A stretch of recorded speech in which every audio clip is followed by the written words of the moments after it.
సువార్త మాకేం రక్షణ సువార్త దేని నుండి రక్షింపబడాలంటే మనకు వచ్చే మన ఆత్మ నరకం నుండి రక్షింపబడతారు రక్షణ సువార్త అంటారండి.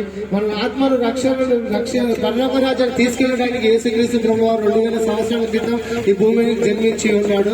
ఆయన మన పాపముల కోసం జన్మించి మన పాపముల కోసం మరణించి మన పాపాలను విముక్తి పరచడానికి మనల్ని పరలోక రాజ్యాన్ని తిరిగి వెళ్ళడానికి మన 3వ దినంలో తిరిగి లేచి ఉన్నాడు. మన కోసం ప్రాణం పెట్టిన ఏకైక దేవుడు ఎవరైనా ఉన్నారంటే ఆయన యేసుక్రీస్తు ప్రభుల వారు ఒక్కటే. ఆయన ఏం చెప్తున్నారంటే ఈ ఉదయకాల సమయంలో మనకి ఏం చెప్తున్నారంటే ప్రయాసపడి వారం వస్తే సమస్త జిల్లాలను ఆయన దగ్గర నేను మీకు విశ్రాంతి కలగజేస్తా అంటున్నాను. ఆయన ఈరోజు మనకి ఏం చెప్తున్నారంటే ఆయన దగ్గర కోసం మనకు విశ్రాంతి కలగజేస్తా అని చెప్తున్నాడు. ఆయన దగ్గర కోసం మన పాపాల నుండి విడిపిస్తా అని చెప్తున్నాడు. ఆయన దగ్గర కోసం మన రక్షణలో నడిపిస్తా అని చెప్తున్నాడు. యేసు ప్రభు మతం కాదంటే యేసు ప్రభు మార్గం. అందరూ అనుకుంటారు యేసు ప్రభు మతం మార్చడానికి వచ్చారు, లేదంటే మన బతుకులను మార్చడానికి వచ్చిన ప్రభు యేసు ప్రభు, మన జీవితాలను మార్చడానికి వచ్చిన ప్రభు యేసు ప్రభు, మన రక్షణలో నడిపించడానికి వచ్చిన దేవుడు యేసు ప్రభు. ఆయన సమస్త మానవాళి కోసం మరణించిన ఏకైక దేవుడు. ఆయన చెప్తున్నాడు ఈరోజు నేనే రక్షణ దినం, ఇదే మిక్కిలి అనుకూలమైన సమయం అని చెప్తున్నాడు. ఆయన నన్ను విశ్వసించిన వారి ప్రతి ఒక్కరికి నరకం నుండి తప్పించి పరలోక రాజ్యం తీసుకెళ్లి దేవుడు అయ్యాడు. ఆయన ఏం చేయాలని కోరట్లేదు అండి. ఆయన వెండి బంగారాలను కోరట్లేదు, మన నుండి ధాన్యాలను కోరట్లేదు, ఆయన మన కోళ్లను మేకలను బలిని కోరట్లేదు. కానీ ఆయనే మన పాపాల కోసం బలి అయిన దేవుడు. ఆయన కోరుతున్నాడు ఏంటంటే ఆయన విశ్వసించాలని కోరుతున్నాడు.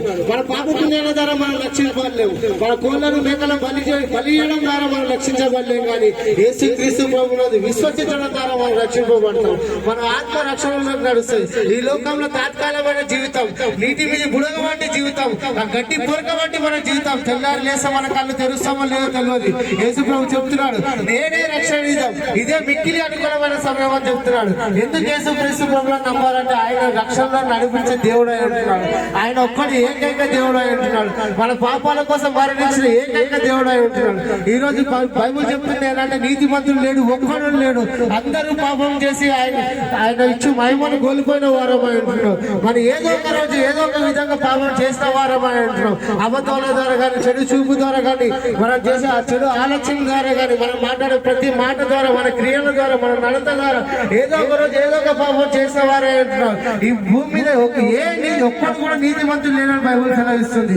చేసిన పాపాలు ఎలా కడగబడాలా, చేసిన పాపాల నుండి మన విముక్తి ఎన్నికలు దొరుకుతుంది, మనకి మోక్షం ఎన్నికలు దొరుకుతుంది అంటే యేసుక్రీస్తు ప్రభువుల ద్వారా విశ్వసించడం ద్వారానే. ఆయన మన పాపాల కోసం మరణించిన దేవుడు. మన పాపాలకు మనకు శిక్ష ఏం లేదని, మన శిక్ష మొత్తం ఆయన భరించి ఉన్నాడు. మన శిక్ష మొత్తం ఆయన కలవలసిన భరించి ఉన్నాడు. మన కోసం రక్తం కొట్టి వరకు ప్రాణం పెట్టిన యేసు ప్రభు. మన కోసం రక్తం కొట్టి వరకు ఆయన రక్తం కార్చిన దేవుడు. మన చేతులు చేసిన పనులను బట్టి ఆయన చేతిలో మేకులు కొట్టబడ్డాయి. మన నడతల ద్వారా చెడు మార్గంలో నడిచిన నడతల ద్వారా ఆయన కాళ్ళ మేకులు కొట్టబడ్డాయి. మన దేశం ద్వారా మనం చేసిన తప్పులను బట్టి ఆయన దేహం మీకు కొరడాలతో కొట్టబడి ఉన్నది. మనం చేసిన ప్రతి పాపంలో ఆయన సిలువలో భరించి ఉన్నాడు. బైబుల్ సెలవిస్తుంది ఆయన భుజం మీద రాజ్యభారం ఉందంట. మనం చేసిన పాప భారం అంతా ఆయన మోపుకున్నాడు. ఏ శిక్ష లేదు, మనం చేయాల్సింది ఒకటి